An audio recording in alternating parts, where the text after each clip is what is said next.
Hey, Mr. Manly here with lesson number 444 in How to Be Manly. With the colder months approaching, I thought I'd take another shot at summer. I've never been on a cruise, but I thought that would suit me, even though everyone is stuck in the same boat. I called my travel agent, Justine, who's a nice person, but as far as looks, let's just say she's a handsome woman and leave it at that. We met at her office where she had several options for me. Then suddenly she asked me, "Are you still single?" Not knowing the direction this question was meant to go to, I stammered my words and said, I'm still out there. She said, "Great." As I clutched my chest, she said, "Do I have the perfect cruise for you?" I said, "Oh, what kind of cruise are we talking about?" She said, "It's an all singles cruise. I've never sent any of my clients on this cruise that didn't come home happy." I said, "Then sign me up and bon voyage." One thing I found out is that it's mandatory on cruises for all passengers to take the lifeboat drill. During the drill, I got lucky and met a beautiful woman named Marina, who agreed to go out with me that night.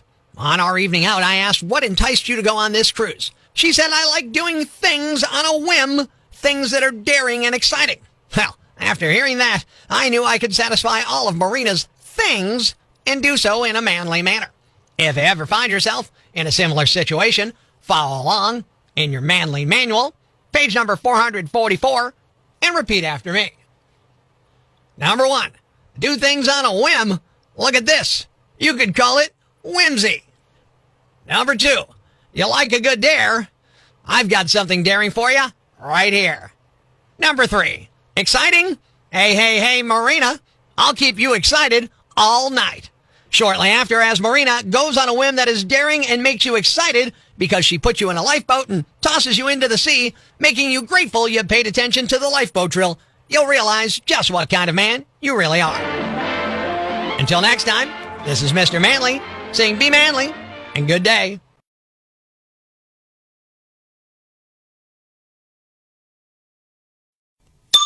Breaking the news that's already broken. It's time for Prospector's Briefs on Rock 107.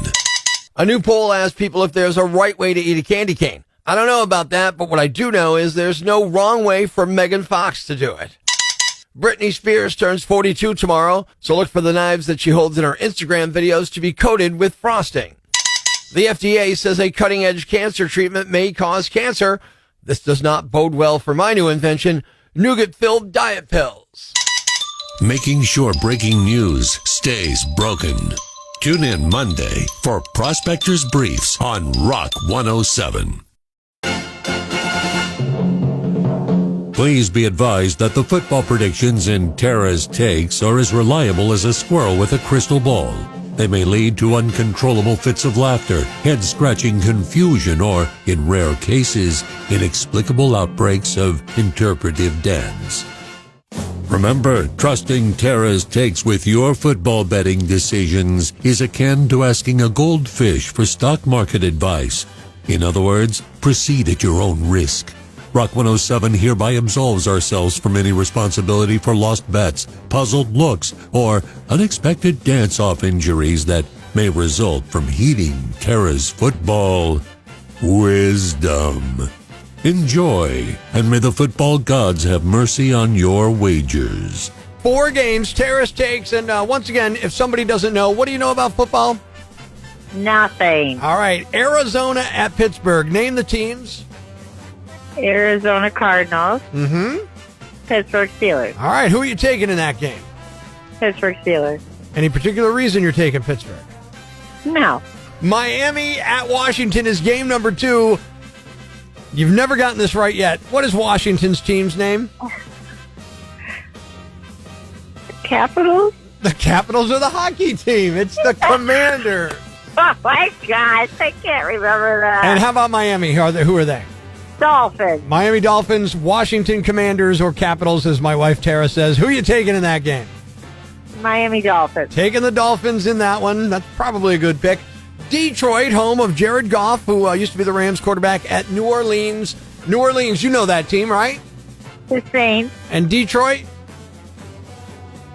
Lions. There you go. The Detroit Lions of the New Orleans Saints. Tara's takes. Who are you taking in that game, Tara? I'll take Detroit. Taking Detroit. All right. I love that. And lastly, a battle of teams that probably shouldn't even play. They're so bad. Well, I guess Atlanta's okay. Atlanta at New York Jets. I'll give you the Jets name because there's two New York teams, but who is Atlanta? What is their team name? Come on. You can do it. Atlanta.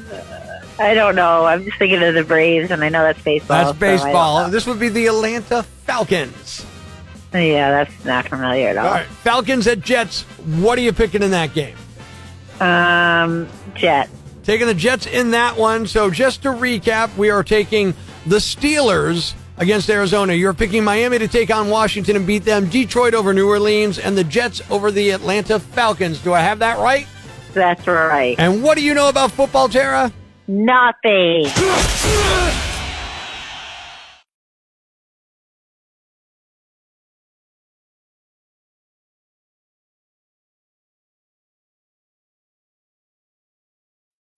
The following rant may cause you to pull your hair out, scream at the radio, punch the dashboard. Complaints should be addressed to loudmouth.yambag at rock107.com. Hey, I'm Rock 107's Prospector, and here's what has me jacked. It's the holiday season. And I used to be able to say that without fear of someone screaming at their radio and being offended, saying that I'm part of the war on Christmas.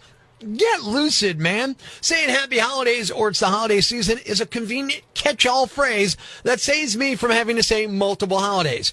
Even if you just want to look at the holidays a Christian may celebrate and ignore the others, you still have multiple holidays, so happy holidays covers it. Christmas and New Year's, boom, done with that one. Now, I'm not against saying Merry Christmas. In fact, I say it all the time. All year long, just to throw some people off. I'll say it in June and July, and people are like, what? And if I happen to know what religion you are or what holiday you celebrate, I will happily say Merry Christmas to you or the appropriate holiday. Yeah, I got no problem with that. I'm trying to be nice to you in the first place by wishing you a happy holiday, whatever that holiday may be. However, I've been on the other side of that coin where I've said Merry Christmas and a person got all upset and said, I'm Jewish. You should say Happy Hanukkah. To which I say, how was I to know that? But happy Hanukkah. See, that's part of the problem. Some people are dying to get offended. Oh, they wait for the happy holidays and pounce on you. You're destroying Christmas. Slow down, Flo. That's not what I'm doing. I'm simply covering my bases. Again, if I know what you celebrate, I'll address you with the proper greeting. But if I don't, I'm not going to run the gauntlet of holidays from Tet to Festivus, from Kwanzaa to Ramadan, from Christmas to whatever until I get it right. Who's got that kind of time? I got things to do. I'm moving. I'll say happy holidays if I don't know what you celebrate. And if you get all offended and act like I cut off your arm, I'll happily rescind the happy holidays and leave you with something that rhymes with truck. I'm Prospector. I'm for the people. Who's with me? I gotta go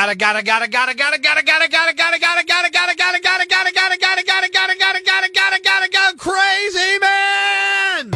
Ever see the crazy guy screaming at the wall outside the Times building? Where does this rage come from, my son? Tweet us with hashtag #IFoundProspector and we'll come and get him. Prospector, mornings on Rock 107.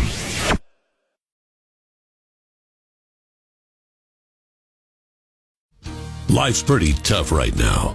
There's plenty of bad news, but it's not all bad.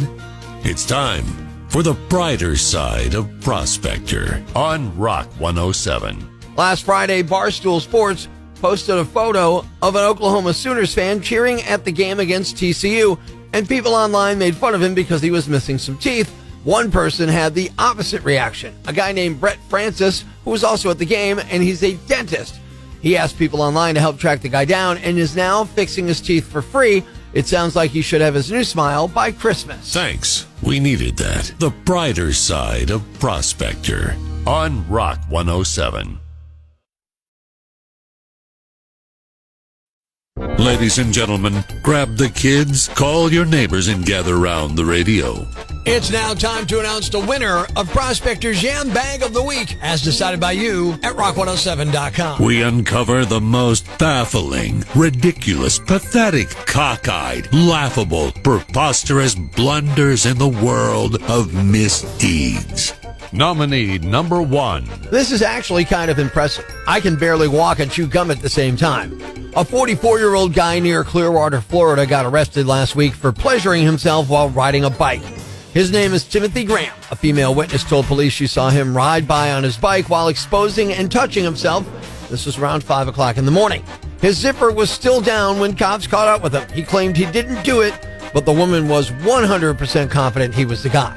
He's facing charges for indecent exposure, and this isn't his first rodeo. It might actually be the least serious charge he's ever faced.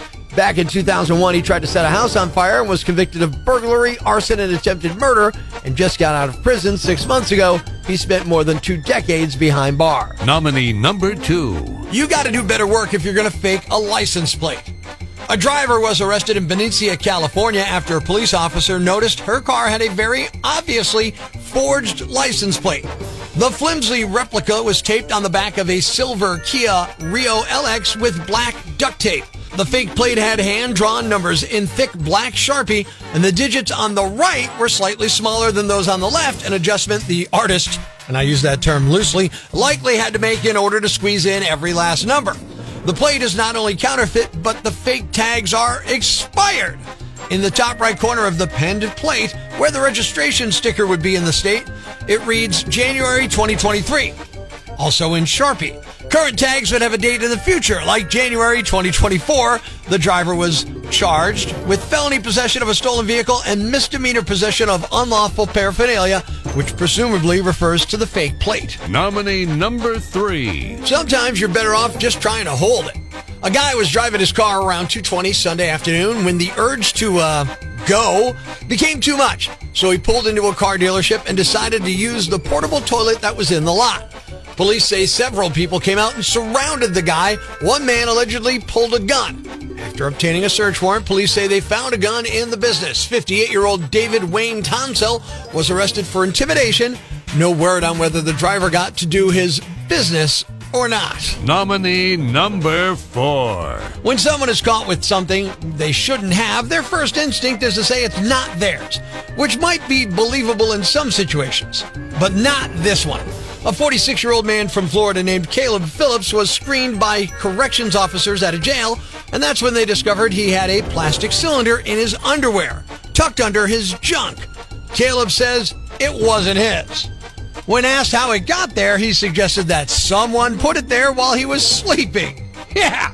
When the officer started investigating the cylinder, Caleb said he thought it contained Advil, which is a decent guess for a man who claimed he didn't know it was there, but it turned out it had meth inside it.